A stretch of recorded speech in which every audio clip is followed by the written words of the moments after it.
Life is surrounded by learning stuff. Like for me, that's the way I'm always learning something.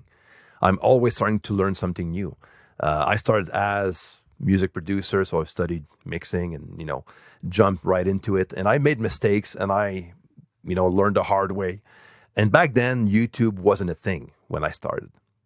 So I was lucky enough to have a mentor to help me out, to listen to my mixes, to, guide me.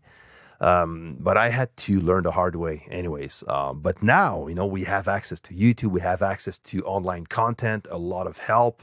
And it's, I would say, start mixing. Start if you want to get into this craft, mix your own music and just start doing it. And you're right, you don't know what can follow. I did that with photography. I did that with filming. So that's why I was able to film my own videos on YouTube, because I started to do something that I didn't know about before. I started with music, but that followed by videography, editing videos. And, I remember the first Canon camera I purchased back in 2011. I started just for the heck of it. I'm going to start taking pictures to see how that goes, So I kind of discovered, I kind of like photography. So I don't do that for a living, but funny enough, I actually got a few photography gigs through the years, doing pictures for album covers and stuff like that with people that I was producing in the studio. Go figure. Hey, it's Mike Myers from the Songwriting for Guitar podcast. Before we jump into this episode, if you're a songwriter, guitarist, and you're looking to advance your skills, gain confidence, and monetize your craft, be sure to check out songwritingforguitar.com for all our free resources. So let's jump into this week's episode.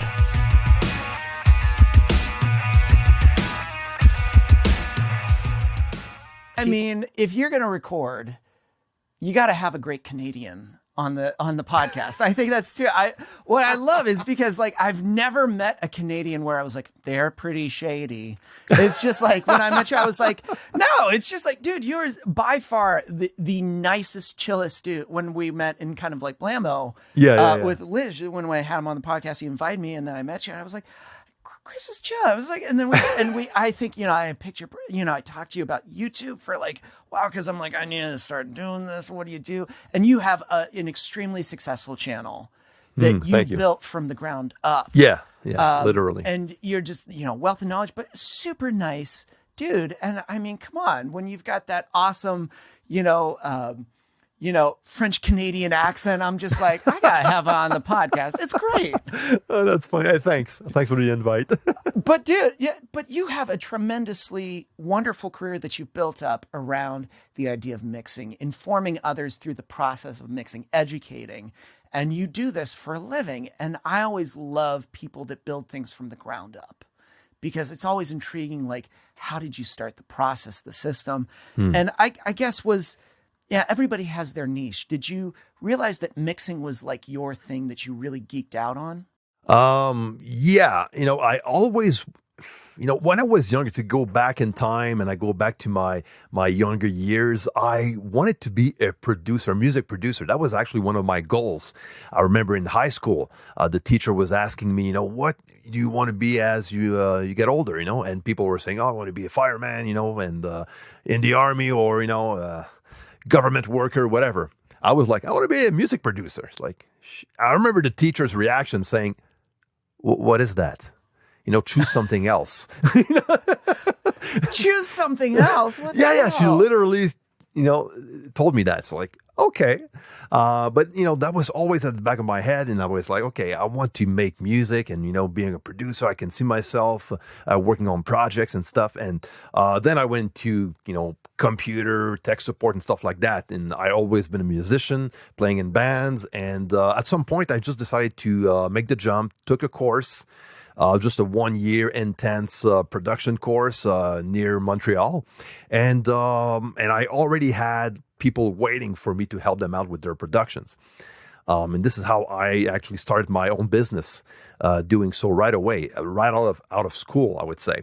I was pretty lucky, in a way. And at the same time, I was like, I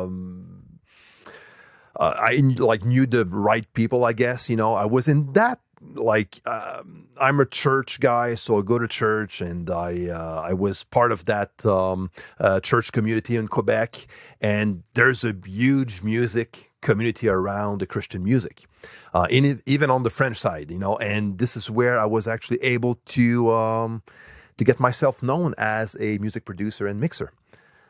Back then, and I started with that one artist that was pretty known in that francophone worship market, if I can call it that, which is very, very small. But that guy was pretty known, and I helped him out with his live album as a first project I worked on, and that led to other artists, and and the rest is history, So I ended up just starting the studio and working that out as a business. Did you go back to that teacher and be like, I'm a producer now, just so you know? What? Sorry? Yeah. Did you go back to the teacher and just be like, hey, sorry, I'm actually a producer? I didn't, but I should have. But I think that's interesting that you didn't, you said, I imagine myself doing that. Did, if we kind of go to that, did the visualization and just kind of like you making up scenarios, thinking about like what it would be like, is that just something naturally you do? Because I feel that's important. I notice about people that end up doing the thing. They're they go through these visualizations, almost in the affirmation sense of like they're visualizing what would it feel like to produce an album? What would it feel like to be even though they have no idea, they're trying to recreate that experience because they feel like they're moving a little closer towards that. I do that all the time, to be honest with you. I always visualize things ahead. And for myself, it does help me to move forward with things. Just to sit down and visualize on where I see myself in 5 years, or on like back in the day, when I was visualizing myself being a music producer.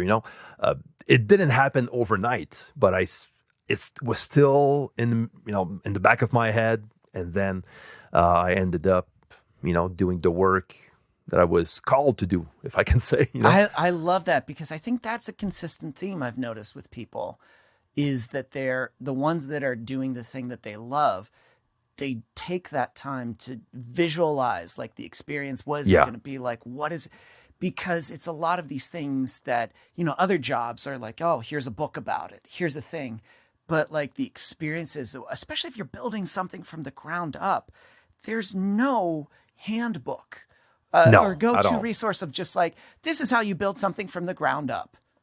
It's like, nope, it's just you. So you have to visualize, because there's a lot of like what some people would see as disappointments that we need to see as the thing we're creating is like, oh, these are our learning moments. These are the things of us gaining knowledge. So I find that super interesting that you were like, I visualized it, because it's almost like that teacher was, and I'm not saying it's that teacher's fault, but like they just couldn't see it. Oh, and so all. they're like, they can't, I guess that can't happen. But you're like, I don't know. It's still in my head. Exactly. And that's fine. If they can see it, they can see it. I don't mind, But as far as I can see it,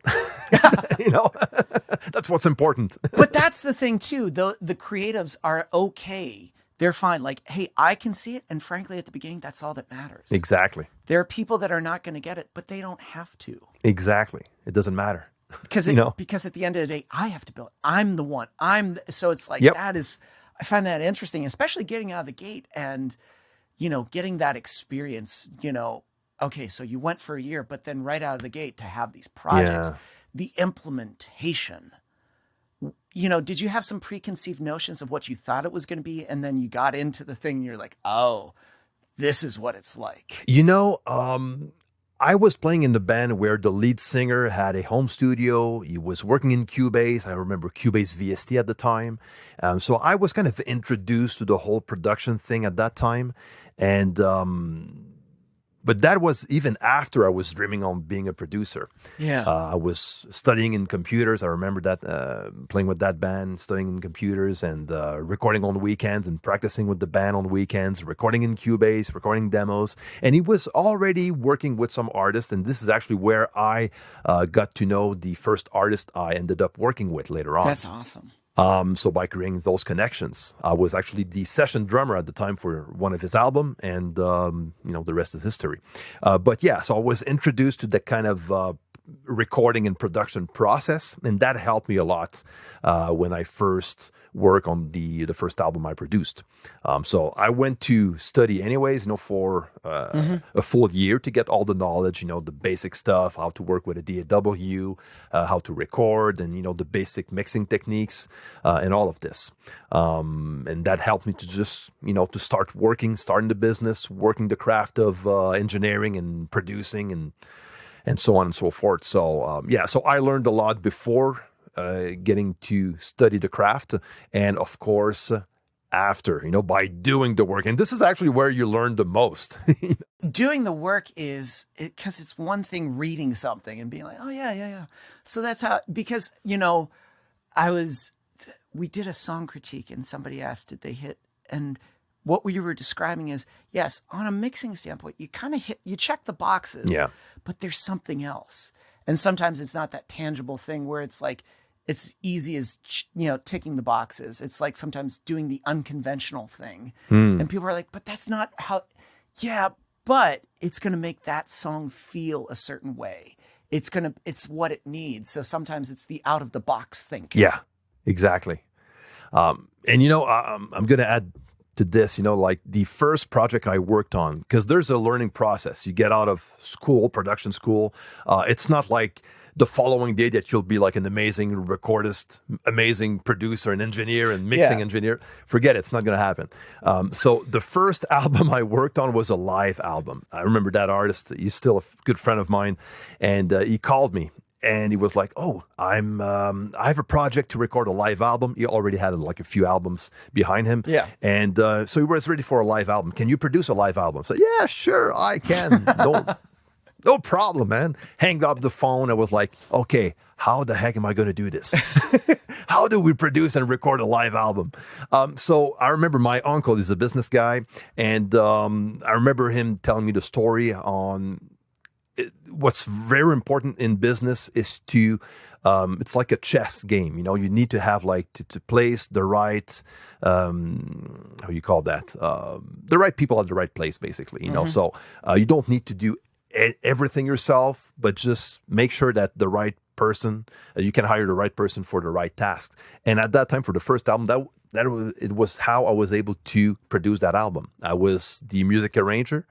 And I oversaw the whole thing. So I was mainly acting as the arranger, and the music producer. So I didn't record it. I was playing the live show. Okay. So I hired someone to record the show, someone to mix it also. He ended up being my mentor, my mixing mentor afterwards. So I actually assisted the whole mixing process of that project. We recorded the live event and the following night also, in front of an empty room. So I had a chance to edit. I did all the editing. So that I was able to do. And the rest was done by hiring people better than myself. Because I was new at this, so I had to hire the right people. And it wasn't me at the time. So I took advantage of that to learn a lot, There are two things that are, well, there's lots of good things, but the first thing was the fact that your friend called up and you said with confidence, "Oh yeah, I can, absolutely, I got this. This is Exactly. totally, absolutely." You said yes because the desire of like, I need to be doing this. And then you hung up the phone. Then you thought of, okay, how? Exactly. So it was just the initial, just Exactly. the yes. And I feel too many people do the how, and then they go no. And then so they think about it, but it was an unequivocally a yes, you committed and then figured out. But then the next part is, and this is a book that I love, which is, maybe we talked about Who Not How, Dan Sullivan. I love it. Oh, cool. You found people to fill that gap. You didn't worry about like, oh no, I have to do this. You were like, okay, who can I find that's doing the thing, but you are also learning from them. Who Not How is essentially saying, cool, you found out like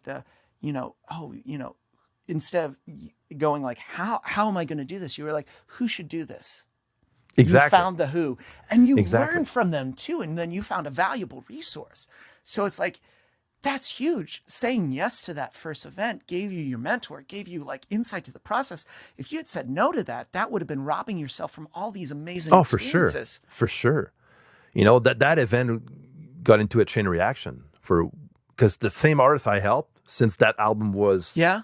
he was very happy with the outcome of the album. It sold well. So that brought me more clients afterwards. He actually started a kind of a mini record label Yeah. in that market and just brought me more artists to work with. And he was able to finance everything, So I was like, okay, Yeah. cool. How many people have said no to things that they should have said yes to? Probably more than we think. And they rob themselves of a ton of experiences that could. Yeah.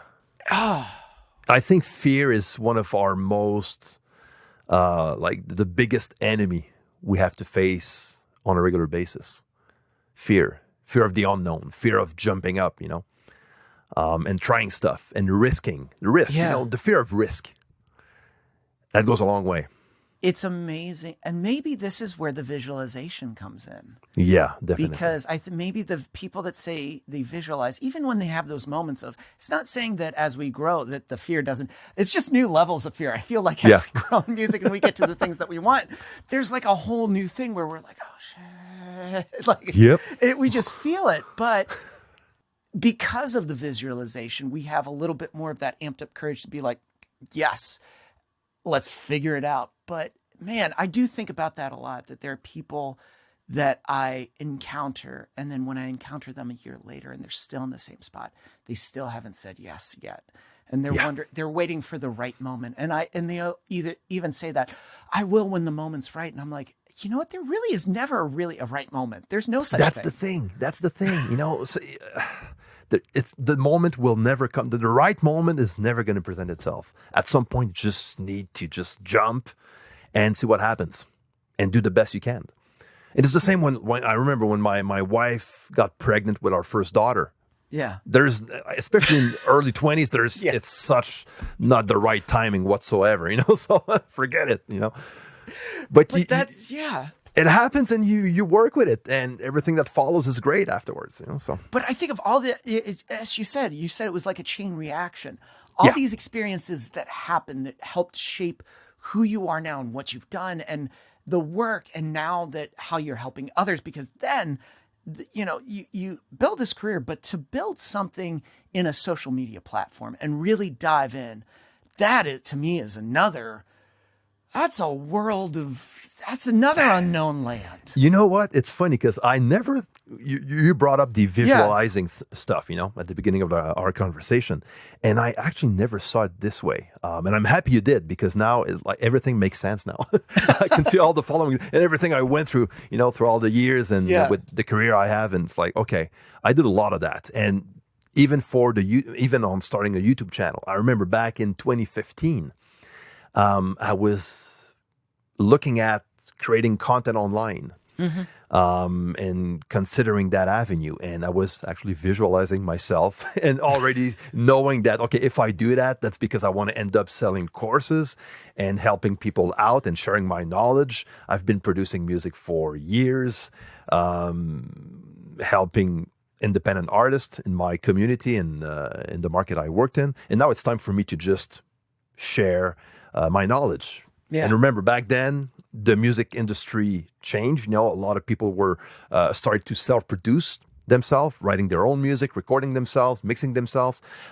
So I had to think ahead, So I know that, okay, getting like offering only mixing services or recording services, producing services in the area that I was in Quebec probably would not be sustainable on the long term. So I need to think of something else or something I can add to my business to move forward. And sharing my knowledge online was it.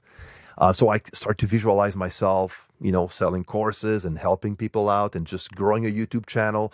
And that's why I was able to make it, because it's hard. It's not easy to start an online platform. There's a lot of time investment. You do a lot of stuff yourself. You know what I'm talking about.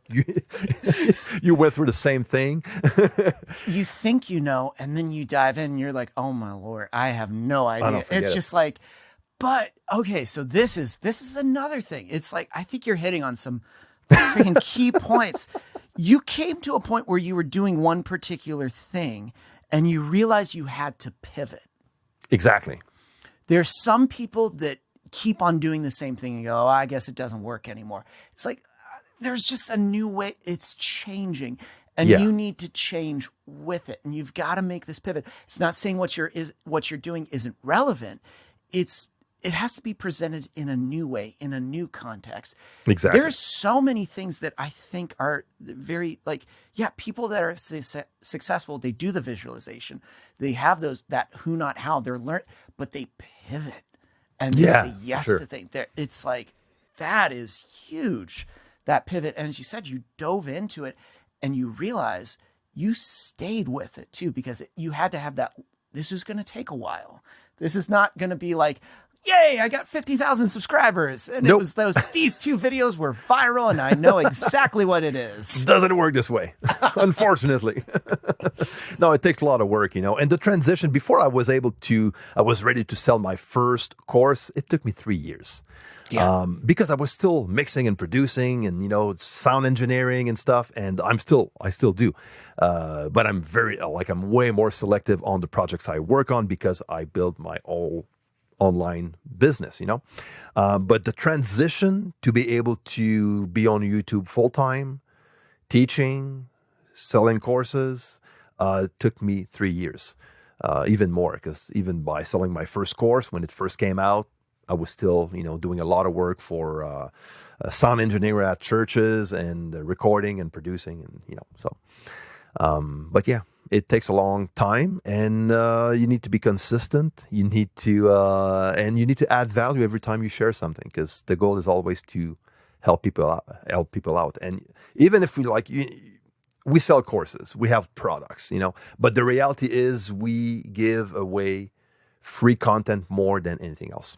Because that's what I love about your channel and just you as an individual, because you can tell when someone's like, hey, I got a thing. Yeah. And that's it. They're very detached from it, where it's like, I'll tell you stuff when you buy. No, exactly. And it's not like they're so hesitant to give any bit of it's very protective. And man, that just feels, that's not how it works. It doesn't, not anymore. Maybe back in the day, but not anymore. Yeah. You want to be successful, give your secrets away, produce the best content ever and give it for free. It's funny. It's a bit, it's funny to say, but that's reality. It is. It's giving that content out. And there was another thing that you hit as you were kind of in this period of creating. And I feel like I go through this a lot. There are certain points in my life where I can realize that there were transition points where I was doing a lot. Like I was like, there's this pivotal moment in transition where you're doing this full-time thing while you're doing this full-time thing, because to get it to that point, you have to kind of like do both. And I've told coaching clients that want to make this transition, there's going to be a period where you're going to be doing both. There's not going to be this happy, oh, now you can jump off. The jumping off point is when they're both basically full-time, and now you can make that transition. You can't jump off when it's like, I've got 3 things, and now it's like, no, you've got to build it. And it's got to be and you've got to know what it's predictable, self-sustainable. Then you can make that jump. So you may have to juggle for a sure. lot for a little bit. Yeah, which is fine. It's part of the process. But just the fact how you said that, you just said it with kind of like, oh yeah, it's fine. I felt the same way, where I was like, oh, this is just part of it. Some people are not okay with that. They think that oh, I can't do that. I didn't think I could do that, but I was like, I really want to do this. So I guess this is what I got to do. You just accept it. Yeah. And I think most people they visualize the end result and they don't enjoy the process. There you go. I've said that. I love it. Man, this is all these key moments of just, because it's funny. You mentioned they don't love the process. The process is the same at $0. It's the same at $500. It's the same at $1,000. Even if you hit your money marker and you get the results, if you don't like it, man, this sucks, because this is going to be long. It's going to be a long ride. But you have to. You have to love creating content. Mm-hmm. And you have to I love coaching. I love getting into the nitty gritty of just hearing someone starting out. And they go like, ugh, this is a problem. And I go, ooh, it's a problem. I'm like excited because it's like a puzzle piece. Yeah, It's like, oh, this is a puzzle. Let's sit down. Let's talk about this. There's a solution. Like, I love podcasting because like what we're talking about now, I'm excited because I'm like, ooh, you're talking about this point and this point. I'm seeing like all these little patterns of people that do well. And I'm like, ooh, you're just hitting on this again because it's so important. But I just get excited. It's fun. It is. And no, you need to enjoy the process. Yeah. It is. It has to be that you have to enjoy the process, because if you don't, it's hell. Go find something else then this is going to be the worst thing. Because when you grow, when you get somewhere, like let's say you get to your end, like your ideal end game, you're going to realize that it's not going to end. You're going to visualize something else. So you're always going to be in process of something. So you better enjoy the process, because that's the ride, It's the end. There's no end goal. There's no mountaintop. No. Everybody thinks music is a mountaintop, but it's just a residual slow climb to the next. I always like to think it's like you get to another level and you acclimate to like the base camp of wherever that is, because it's lower oxygen level. And so that means the next climb is going to be even harder. So you got to get used to it, and then you keep on going. Mm-hmm. But yeah, even if you get like, let's say your goal is like, I want to produce an album for clients. And let's say you hate producing and you hate the process. Yeah, I produced it for them, which then attracts more clients. And you go, ugh, I hate working with clients. Then you're going to hate it. Of course you will. That's not a good start. But it's interesting because if we filter back to how you started, mm-hmm. if you had said, your teacher's right, I should find something else than producing. And then you go like, I'm going to get into accounting. Yep. I could have. I would have been bad at it, but I could have. Yeah. Like that was the thing. Now we had Chris the accountant that sits there and goes like, I don't even work my accounting on my wife does it. She's good at it. It's not me. So imagine if I ended up being an accountant, I would be so bad. Yeah, exactly. But you would have been like, well, they said that was what I should do. Like if it's not saying so, you listened to the right people. Mm-hmm. You listened to eventually your mentor in mixing. You listened to what he did and you took it, you absorbed it, and then you applied it. But then what's amazing too, people that are great at their craft not only applied it, but then they help others. Then they reach out and they extend and they go like, let me show you how it's possible. And I think that's the other thing I want to get into. I think there's this myth of mixing. People are like, I do anything for a good song, but not that. And it's like mixing is the thing where it's like there's so many unknowns. There is. It's not easy. It's an art. Okay, it's because there's a technical way to see mixing, but there's also an artistic way to see mixing. Ooh. And I think it's a good balance of both. Okay. And I think the technical part is what scares people a lot when producing music. And you think about EQ, compression, saturation, and all those techniques, the sidechain compression, and so on. It's like, okay, whoa, let's put on the brakes and go back to the beginning. What is mixing? It's the balance of a bunch of tracks together, so it makes sense when you listen to it, and it feels good. Technically speaking, but also artistically speaking. Welcome to Songwriting for Guitar, an online songwriting and music coaching hub. I hope you get to know our company a little in the video and get excited that you found exactly the people you're looking for to help you advance your career. If you're a songwriter, producer, or artist, you can find so many tips that will make your process so much easier within this awesome Songwriting for Guitar team. We help you build your music career based on your strengths. We help you fill in the gap of those strengths and lend support among a community as your dreams become goals and become your reality. We've helped hundreds of students hone their skills and get more confident in their craft, as well as thousands worldwide in our past webinars, boot camps, and through our podcast. So whether you're just starting out or you're looking to take your music career to the next level, we encourage you to explore our website, listen to our podcast, and get to know us. Join our community of successful and striving musicians and artists, and let us help you achieve your dreams in music.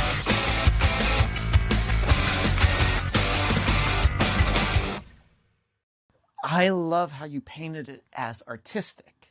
Yeah. Like the idea of like, not only is it the balancing of everything, but it has to feel good. Yeah. Because I always say that like the song has to feel like it's moving in the right, and feel is such a, you know, people are like, what does that mean? What, you know, try to find some tangible, what does it mean to feel good? Like you listen to it and everything's in its place, but it flows well. Exactly. Like in the transitions between sections, nothing sticks out of like, oh, what is that? Like, it's just like, oh, you know, there we go. Like, Yeah, it works. and you know, and if you focus too much on the technical side and you balance that like technically perfect, maybe on the artistic side or the feel side, it's going to sound boring. You know, sometimes, you know, on perfect technical balance is going to add more on the artistic side of the mix, and it will be better for the song. It's like you can check all the technical boxes. Like they said, I watched, you know, I read this book and it said, have it at this dB, and I did. Yeah, but was it right for that vocal? Exactly. Like, was it right for their style?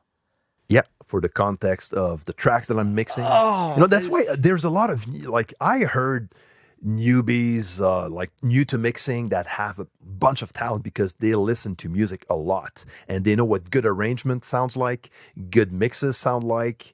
And when they end up starting to mix their own music or for others, they might not have all the technical knowledge, but they can produce amazing mixes just because they focus on how the music feels like and how it should sound like. Yeah. On an artistic side, more than, you know, all the technical stuff that I try and, you know, or aiming to be technically perfect, you know. So it's always a balance of both. It's a bit like music theory and writing music. Yeah. You know, so you can write a bunch of music without knowing the theory behind it.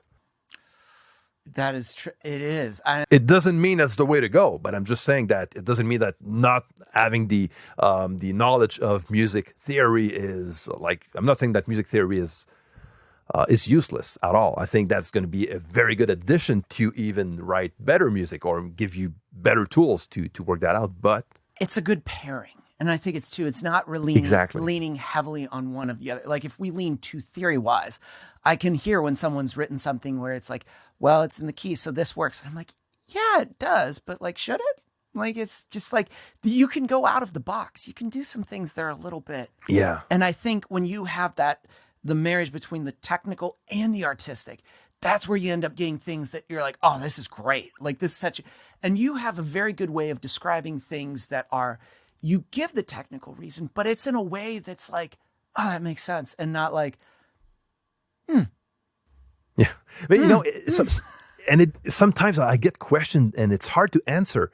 Okay, well, what kind of EQ should I put on my vocal? Well, what can you share your vocal change? Like, yeah, but I can, but I think it's going to be useless for you because, you know, that is a vocal chain that goes with the song I'm mixing. It's in relation to the tracks I'm mixing. So it's not like a go-to vocal chain. And I think, you know, like I do work with a mix template. I love working. I actually have a free training on how to build a perfect mix template. And people, they get surprised that because I do give a Cubase version of my mix template, but it doesn't have any plugins in it because that's not the point. You know, all the plugins that I have on my mix template, because I have on my own template, all of my plugins are in the session. Everything is bypassed because I don't even know if I'm going to use them, if I'm going to need to use all of them. I have my go-to plugins, but they are bypassed. And when I activate one of them, I make sure it works. Then I can tweak them up, you know? So, yeah. That totally makes sense because, you know, it's when someone asks me, well, what voice encoder are you using right there on guitar? I'm like, oh, here it is. Cool. I want to use that for my song. Why are you right? It's almost like they're asking you, please give me this chocolate frosting. And you're like, listen, what you have right there might be a lasagna. And so having this on your lasagna may totally not work. And they're like, exactly. No. Because it's hard to describe that. Love the analogy. I go with food analogies a lot, but I get that where it's like, they want to know specific and you're like, what you're asking for, I can tell you, but it may not suit your thing. what I find valuable is that you give insight to the process. And it's probably the same when you watch your mentor. When I would watch someone build out a track, it would be interesting. My tracks would be different, but it was just to see their flow and to see it in practice and be like, oh, that's interesting. I'm going to try that. There are things I try and I'm like, oh, I don't like that. Or it's like, it's not now, but there may be a time where I might use that. But it's giving me insight to that. Their flow wasn't always perfect, but it was like but it was the same thing. They had a template, but things not activated because they would test it out. Oh, not used. Like I had my mastermind group here this weekend in Nashville and we were building out songs and I had my template loaded, but like things weren't activated. And I was like, oh, we might use this. Oh, we're not going to use this. And I would delete it. I'm like, we don't need that. And he'd be like, but you used it. I'm like, yeah, but not for this. It doesn't work, you know? Yeah. Exactly. And it's like, it's an artistic moment of like, yeah, that's not going to work for this. And I just find that interesting that you use that. And I love that. Oh yeah. Same thing, you know? And I use the template mainly to, first of all, my plugins are in the background, so I can easily activate them, so I don't need to reload them every time. So that's one thing. And also all the routing, which I usually use the same type of routing on all mixes. You know, the way I route all of my drums to the drum bus, and that goes to the mix bus, and so on. So this is all the kind of work that I don't need to do every time I start mixing a song because it's part of the template, and this is not going to change, you know? I love all of that because then you're hitting on another. So like there's so many. So we got visualization. So I guess let's see if I can put this in order. Like, so number one, it was the visualization. Number two was the automatic of jumping in and saying yes, just being willing to say yes. Then the other one, then you have a who, not how. You've got your mentors. Then you've got on top of this, then there was another one. There was another good one. I'll go back. I'm going to boil it down to this five because there's so much. But then this one, you had a time saver. You built a template over time because your zone, you know, another book is good is The Big Leap. And Gay Hendricks talks about the zone of genius. Your zone of genius of mixing, you have this time saver, which is this template, because you realize your spot of creation and artistic creation of mixing, how can you be the most efficient? Having that template allows you to then jump in and start.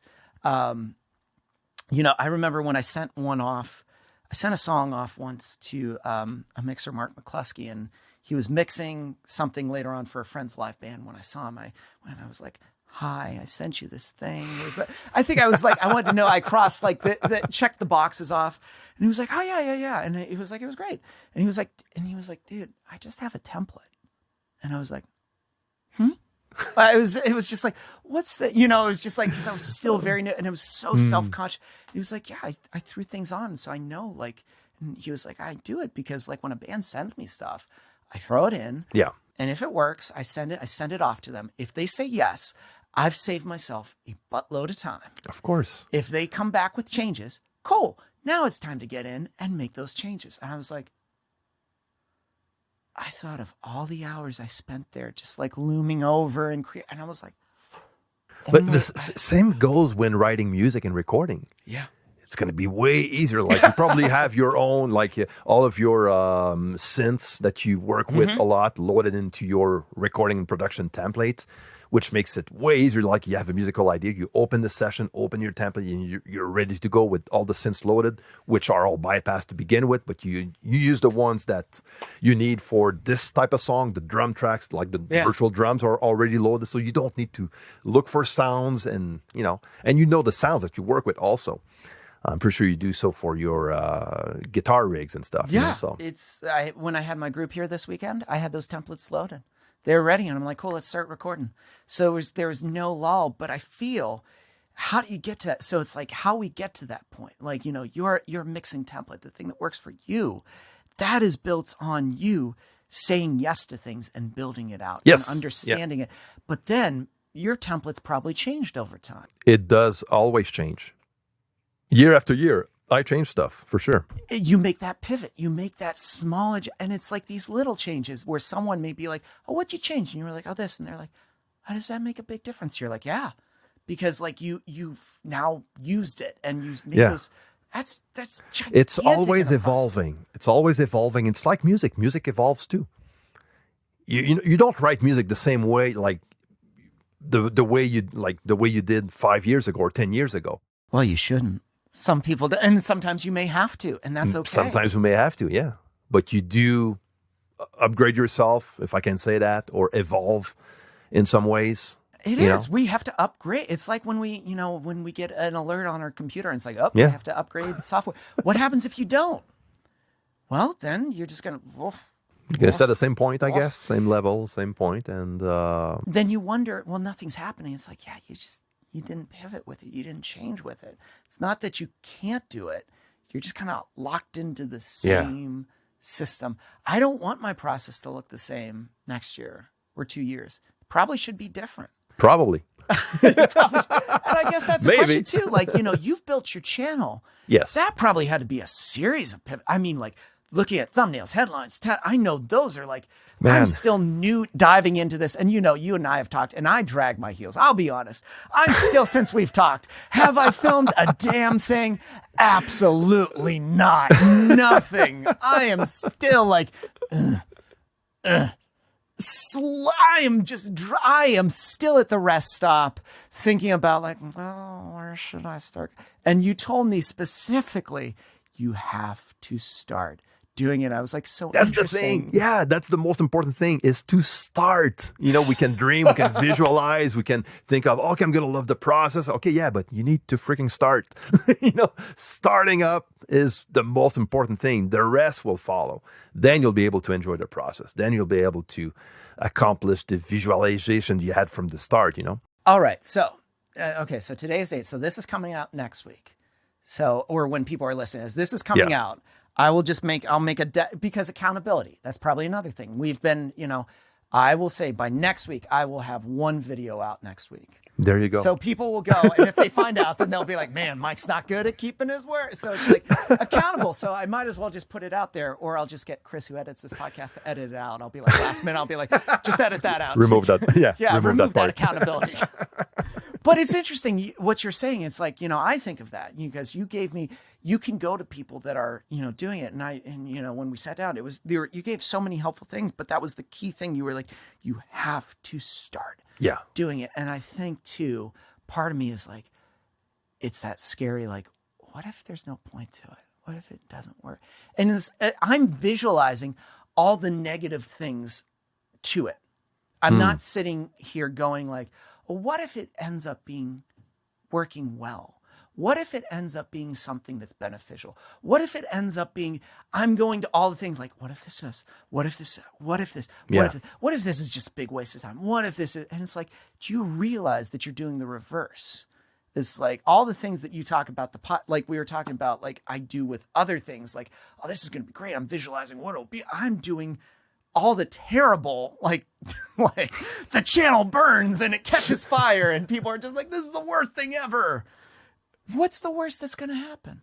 Yeah, that's the thing, But again, I do understand why at some point we get busy with business, with work, and it can be a challenge to start something new or to accomplish something new that we visualize and that we want to go towards, So like yourself making a video or making videos on a regular basis on a YouTube channel, or on myself to write more of my own music and maybe aim for music placement and stuff. There's something I actually visualize myself doing, but I didn't start doing yet. So I'm kind of in the same boat as you are, on the different. Oh, it's funny when people get a music licensing, they're like, is it going to be right away? And I'm like, no. Again, there's still a process in that whole thing. You got to be okay with like 3 years of literally nothing happening. Exactly. Building up, and they're like, huh? And I'm like, yeah, this is. But what are you going to say? You're going to say, start with one song.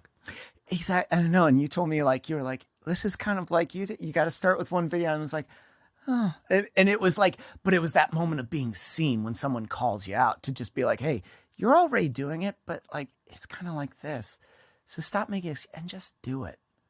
But because it's the same thing. If I start, I remember, I had a business coach who was like, you should start a podcast. I was like, oh, so many people have podcasts. I'm so sick of like podcasts. It's just like, I'm going to be another dude that's going to be like, listen to my pod. But here we are. It's like, you're going to be episode number 77. That's so been cool. Great. This has Congrats, been man. It's so fun. I love this. But it's a great podcast, honestly. I'm not saying that because I'm on it right now, but I love your energy, love the vibe that you have on your podcast, and it's fun to listen to, I have to say.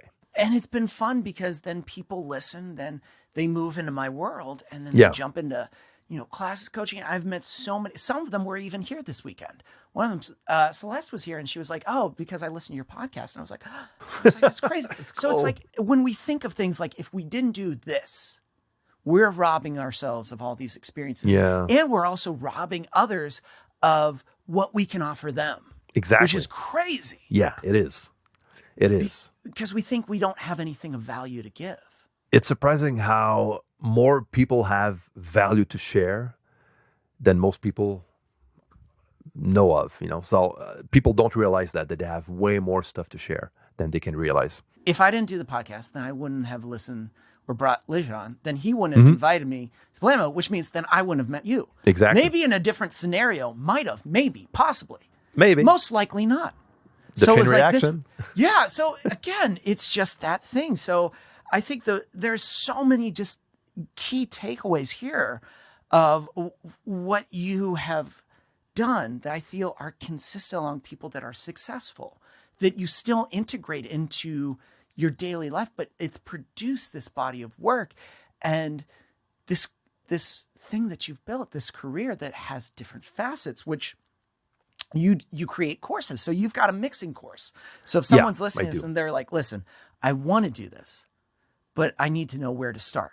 First, there's a lot of content, free content online. You can check out my YouTube channel. If lucky enough to work in Cubase, I'm a Cubase fanatic, so I do a lot of videos on Cubase also. That's my main DAW that I've been working with since I started my studio. So it's been like I told you earlier, the first kind of experience I had in the studio was with my bandmate, and he was working with Cubase at the time. So I do a lot of mixing and Cubase tutorials, and also, of course, recording and mixing. So I have a mixing course, which is it's based on Cubase because that's the DAW I work with. But it also, I also share a bunch of mixing techniques. So it's not only related to the DAW itself, so anyone can actually follow that course and just understand the concept of mixing. And I do mix only with stock plugins for this course. So I did that on purpose, not using fancy plugins because I don't want to focus on the tools. I want to focus on the craft of mixing the techniques, and so you can work with any tools you want afterwards, as far as you can understand the craft of mixing and the logic behind it and what to look for when mixing. It's not easy. It's a complex craft, I have to say. There's a lot to think of, but you have to start somewhere. You have to start. That's the thing too, because it's like, that's where my mind goes to. Once I started to see, and I'd be curious, do you feel the same when you did the thing and you had those little chain reactions? It kind of solidified, like, I have to remember this. When I get into those moments where I go, I'm not sure, remember, it's probably going to lead to this chain reaction. So if somebody's listening, they're like, I don't know, mix it. And it's just like, but what if you said yes to that? And then it ends up like you discover like you really love it. And then you have a friend that goes like, listen, I'll start to pay you. Could you mix it? And then suddenly it creates this, essentially just this thing that's, quote unquote side hustle. But then it becomes, my friend Chris Bradley says, your front hustle, where it's like, it's the thing that you're doing. You never know what can happen. You don't know what's going to happen. So it's like, I find like follow the intrigue or the curiosity, because that usually leads to really good things. Oh, for sure.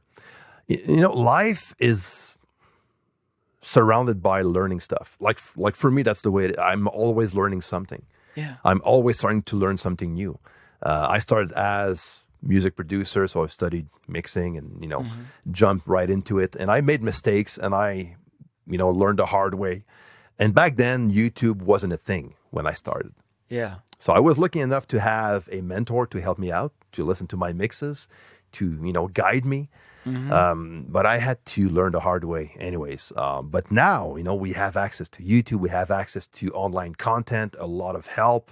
And it's, I would say, start mixing. Start if you want to get into this craft, mix your own music and just start doing it.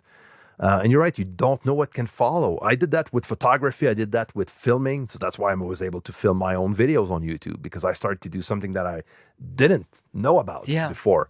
I started with music, but that followed by videography, editing videos. And, I remember the first Canon camera I purchased back in 2011. I started just for the heck of it. I'm going to start taking pictures to see how that goes, So I kind of discovered, I kind of like photography. So I don't do that for a living, but funny enough, I actually got a few photography gigs through the years. That's amazing. Doing pictures for album covers and stuff like that with people that I was producing in the studio. Okay. Go figure. I think you've hit on 6 key points. I'm trying to remember these now. Let's see if we can go in order. So the first one to me was the visualization. That stuck out. It's just the imagination. The next one was saying yes. But what was interesting was later on, as that experience grew, you realized that that's where you made the pivot to where learning to say no to things. Like you said, I become selective. So I'm like, ooh, I love that. So it starts saying yes, but then the yes will change to a no. Then we've got on top of that the who, not how. You found your mentors. You found those people that were filling in some of those gaps instead of being like, I don't have this. Who should I be learning from? Who should I be connecting with? Then this was the one, pivot. You learn to pivot and change at various moments, various times, and change. You're able to do that. Templates. That means you're always looking for things that save your time. Yes. And get back that time. But then the last one that you hit, continuing education. Yeah. Those are 6 things that I'm like, if somebody's listening to this, this is a good, if I can steal template to like literally on building your thing and creating, I don't know, just a life that it's not saying there's not going to be hardships or things that are going to be tough, but you love. Exactly. I try to keep in my schedule time to educate myself, whether it's to get better at mixing, producing, or even learning an instrument. I'm a drummer. That's my main instrument. And the last few years was a bit harder to get on the drum kit, with the move, because I moved from Quebec to Alberta, Canada, across the country. So with everything, it was very hard to just keep going, recording drums and practice my drumming and stuff. And I just got back to it, so I have time now to study drumming a bit more and get better, and so there's always, it's important, I think, for anyone running a business, being an artist, to just take time, allocate time to learn about stuff. Dude, when we're done with this, I'm popping on to there's going to be a webinar where I'm going to watch someone talk about something, and I already know. And it's crazy because I know what's going to happen. I've always been like, I know I'm going to buy your class. I've already said yes. I know what's going to happen, but I know the value I'm going to get from it. So I'm ready to jump in. So I think that's so funny. It's this, we're always continuing that growth because it doesn't end. And we know it's going to lead to new questions, new pivots, new chain reactions. So dude, I love this. And we're going to give, so if you're listening to this and you're like, cool, I want to get the course, we're going to have a link where you can jump in, you can buy the course, you can automatically just jump in right now and you can start applying, because to me, this is the best person to learn, in terms of what's out there, in terms of mixing courses. It's just there's some good ones, but it's I'm like, Chris does it in a way that I'm like, cool. If I were to do a course on mixing, if I had any interest in that, which it's not that I don't have interest in mixing, but I don't talk about it the way I do about production and guitar. I don't geek out. You geek out, and I love it. That is why I'm just jump into the course. Just jump.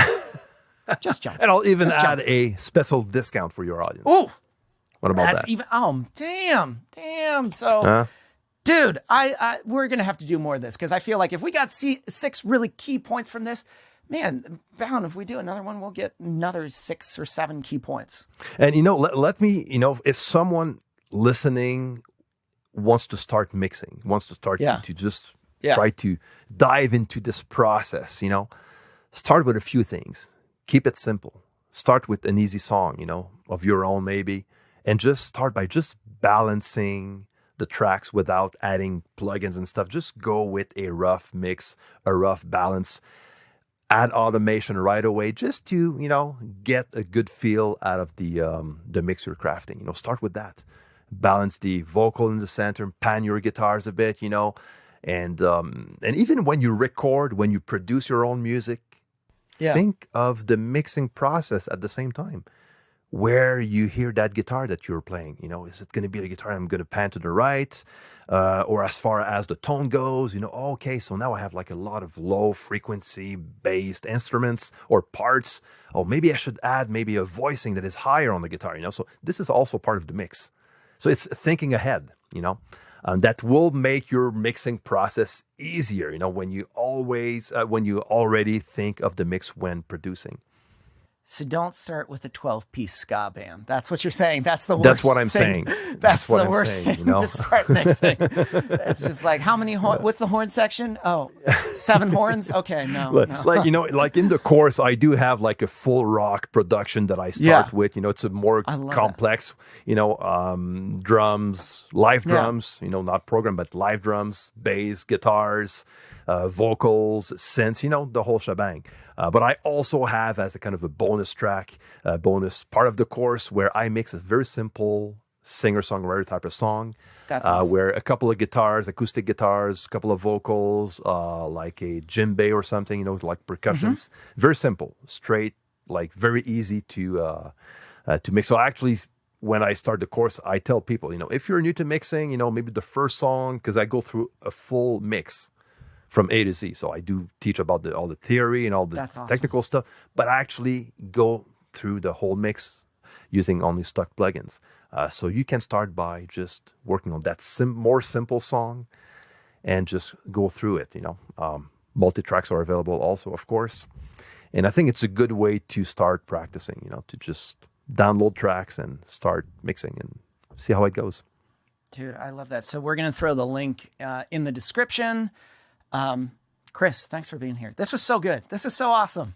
And it was a pleasure, and thanks for the invite, Mike. I love it. That was a blast. Hey, it's Mike from Songwriting for Guitar. Thanks for watching this video. Be sure to like and subscribe to the channel. And hey, don't leave. We got other cool videos you should check out too. Like some of these right here. Oh, that one right there. That's really good. You should click that. Right there. Just click it.